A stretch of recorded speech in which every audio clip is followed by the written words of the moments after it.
अस्सलामुअलैकुम गाइस। ते चले हैं दस्तरखान वास्ते समान लवन। श्याम भाई लवन आए ने तो दोस्त दे नाल मुलाकात कर रहे हैं। बिल्कुल जी बिल्कुल। श्याम भाई ये तुम्हारा दोस्त है? मेरा पक्का बेली है जी। इहदा नाम की है? इहदा नाम मोहम्मद है जी। मोहम्मद साहब तेन जा वेंदे ने ते बज आंदे ने तेरे लिए। चलिए तैयारी हो गई? चलो जी चलो यार चलने हैं मंडी समान लेने। उस तो बाद अड्डे ते उस तो बाद दस्तरखान। रात ਨੂੰ बारिश हुई तो फिर ना गलियां च पानी खड़ा हो गया तो निज़ाम चलता रहना। वैसे मौसम ठंडा हो गया अगे ना रोन लग गया इन्हू घरी छड़िए। चल आ घरी चलिए। आ जाओ ना रवो ना रवो। आओ घर छोड़ते आ जाओ मेरे पास आ जाओ आस्ते बखा। पहुँचने हैं दस्तरखान। हाँ भी शाम की देर है समान पकड़ मुड़। चलो जी साडा बिल कितना बन गया यार।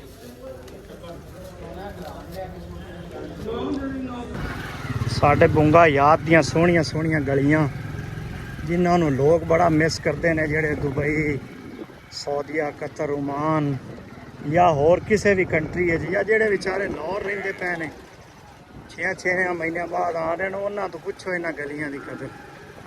बड़ा गलियां नूं मिस करते हैं यार। मस्जिद का सीन वेखो रात नूं बारिश हुई तो टैल पत्थर सारा चमक गया माशाल्लाह। बहुत प्यारी लगती पे रौनक ही वध गई मस्जिद की ना माशाल्लाह। वैसे ही बड़ी प्यारी बारिश तो बाद एक बार जिमें संगे मार है ना पत्थर लग्या होया तो वो माशाल्लाह बहुत चमकन लग गया। बड़ा प्यारा लग रही है गाइस। अगे तुहानू एक सीन चैक करावना है। साडा जिहड़ा क्रिकेट ग्राउंड डेली मैं तुहानू उहदी वीडियो विखांदा हुंदा सी। फुटबॉल भी खेलते हैं बच्चे। वो नहर के पानी की वजह तो वेंदे पैने ना यार। ये हर साल इस तरीके होंदा है। हुण इत्थे 1 तो 2 माह इत्थे बच्चे खेल नहीं सकते। इन्हां चीज़ां दा यार कोई प्रॉपर हल हो जाए ना यार। ए वेख लो हुण खेलण वाला ग्राउंड है पानी नाल भरा पिया है। वो थोड़ा जिहा क्रेन मिट्टी बल सफाई जिहड़े नहरां दी करदे ने उन्हां दी सारी नाकस कारकर्दगी की वजह तो यह है।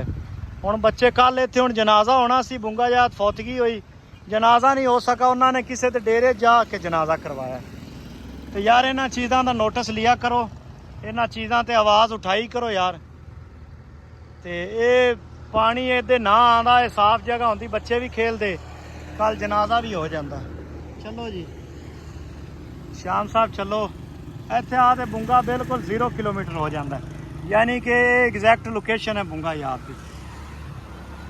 आज बड़ा रश है यार रोड ते ख्याल नाल श्याम भाई।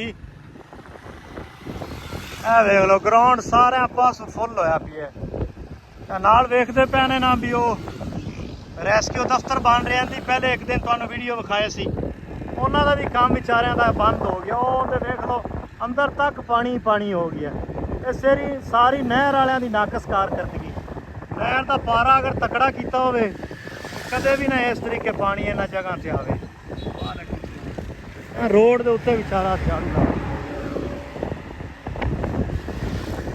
कोठी दे विच भी पानी यार की अल्लाह की कसम है।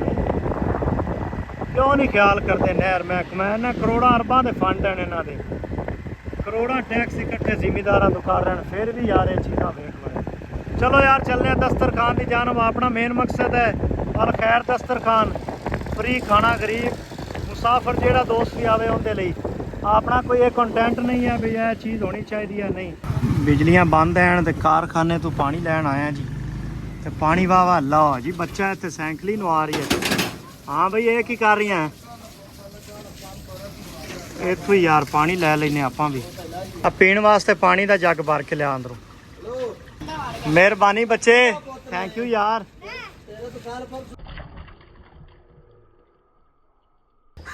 हाँ जी श्याम भाई आज किवें कल्ले ही लगे खड़े ने तुहाडे आज शिगिरत नहीं आए? कोई गल नहीं आ जांदे ने जी आ जांदे हैं। एक तू हैगा ना बाकी भी आ जांदे। मैं तो हैगा ही हाज़र मियाँ आज तो नेड़े नेड़े कोई बंदा ही नहीं तेरा निके आ रही है। कोई गल नहीं आ जांदे। अगे तो कोई अग बाल रही होंदा है कोई कट रही है कोई किवें। बच्चे पहुंच जांदे उन्होंने थोड़ी देर तक।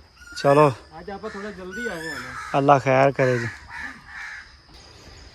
चलो सब्जी की कटिंग हो गई है तो छिलकियां नूं सट्टने दूर तो चलते तो बाकी काम शुरू करने। चलो रात वाले हनेर मीह नाल ना दरख्तां दे पत्ते टहनियां जेहड़े सारे साढ़े आ किचन दे वे ना सारा जुरमट मचा पिया थोड़ा जिहा साफ करना है फिर अग लाने। क्यों शाम साहब? ਹਾਂ ਸਫਾਈ ਨਿਸਫ ਈਮਾਨ ਹੈ ਯਾਰ। ਕੋਈ ਜਗ੍ਹਾ ਵੀ ਹੋਵੇ, ਕਿਚਨ ਹੋਵੇ, ਘਰ ਹੋਵੇ, ਦੁਕਾਨ ਹੋਵੇ, ਸਫਾਈ ਕਰਨੀ ਚਾਹੀਦੀ। ਸਫਾਈ ਹੈ ਤੇ ਖੁਦਾਈ ਹੈ। ਤੇ ਬਾਕੀ ਚੈਨਲ ਨੂੰ ਸਬਸਕ੍ਰਾਈਬ ਕਰੋ, ਵੀਡੀਓ ਨੂੰ ਪੂਰਾ ਵੇਖਾ ਕਰੋ। ਉਹ ਸਾਡਾ ਕਿਚਨ ਹੈ, ਸਾਰਾ ਸਮਾਨ ਕੱਟਿਆ ਪਿਆ ਤਿਆਰ ਹੈ। ਤੇ ਹੁਣੇ ਜਨਾਬ ਹੈ ਚੁੱਲ੍ਹਾ ਦੇ ਉੱਤੇ ਰੱਖਣੇ, ਪਕਵਾਈ ਸ਼ੁਰੂ ਕਰਨੇ। ਲੈ ਯਾਰ ਅਬਦੁੱਲਾ ਪਾਣੀ ਦੀ ਕੈਨੀ ਬਰਤ ਲਿਆ। ਅੱਗ ਦੀ ਕੀ ਦੇਰ ਹੈ ਯਾਰ, ਲੱਗੇ ਖੜੇ, ਜਲਦੀ ਅੱਗ ਬਾਲੋ ਯਾਰ। 12 ਵੱਜ ਗਏ ਨੇ, 1 ਵਜੇ 1:15 ਖਾਣਾ ਤਿਆਰ ਦੇਣਾ ਆਪਾਂ। ਚਲੋ ਜੀ ਸ਼ਾਮ ਸਾਹਿਬ, ਮਿਸਾਲੇ ਤਿਆਰ ਹੋ ਗਏ ਤੇ ਚਿਕਨ ਪਾਓ ਜੀ। ਸੱਟੋ ਜੀ ਸੱਟੋ, ਮਾਸ਼ਾਅੱਲਾ, ਆਏ ਹਾਏ ਹਾਏ, ਨਜ਼ਾਰੇ ਜੀ ਨਜ਼ਾਰੇ चिकन दे यार। अल खैर दस्तरखान अल्लाह पाक दी ऐसी बरकत है ना कि डेली चिकन चलता है। हफ्ते च कम अज कम 6 तो 7 दिन केड़ा ना, हफ्ता पूरा ही चिकन चलता है। आए हाय हाय, अल्लाह पाक एवें ही इनू चलाई रखे यार। तो रौनक लगियां ही रहन है। अगे तुहानू वीडियो शुरू की तो विखाया सी कि एक बंदा भी नहीं यार इत्थे, तो हुण माशाअल्लाह हुणे नाल रौनकां ही लग गईयां ने। सारे टिंडे शाम साहब, क्या बात है जी, माशाल्लाह यार। कोशिश करें दी है भी डेली ना चेंज होवे कोई ना कोई। एक दिन चिकन है तो कल्ला चिकन है, आलू चिकन है, दाल चिकन है, टिंडे चिकन है, कद्दू चिकन है। चिकन लाजमी है जनाब। अल खैर दस्तरखान अल्लाह पाक दे ऐसे रंग हैं कि चिकन लाजमी पाते पे, हफ्ता पूरा ही चिकन चलावीदा है। ये तो जेडे दोस्त आते हैं उन्होंने पता है ना, जेडे खाते हैं दुआवां देंदे ने यार। चलो जी माशाल्लाह। हाँ जी शाम साहब, माल रेडी है, चलो ही रखो, तैयार करने हैं जनाब। दस्तरखान रेडी है माशाल्लाह जी। 2 घंटे की मेहनत तो बाद सालन हो गया बिल्कुल रेडी। दस्तरखान भी माशाल्लाह फुल हो गई है। 35 तो 40 बंदे अलहमदुलिल्लाह। औरतां भी साइड ते इंतज़ाम है औरतां दा लहदा, उन्होंने बिठाया तो हम बस खाना शुरू करने। ऐ अल्लाह गरीबों की मदद फरमा, मजबूरों की मदद फरमा। ऐ अल्लाह तंगदस्त लोगों की मदद फरमा, बीमारों को शिफा दे दे, मकरूजों को कर्जों से रिहा कर दे, तंगदस्तों को वुस्सत दे दे। हमारे वो मशाइख, हमारे वो बुजुर्ग, इन्होंने हमें यहाँ तक पहुँचाया, उनकी कब्रों पे रहमतों का नुज़ूल फरमा, उन पे करम नवाजियाँ फरमा। जिनके अजीज़ों रिश्तेदारों में से कोई दुनिया से चला गया है, अल्लाह जिनके माँ बाप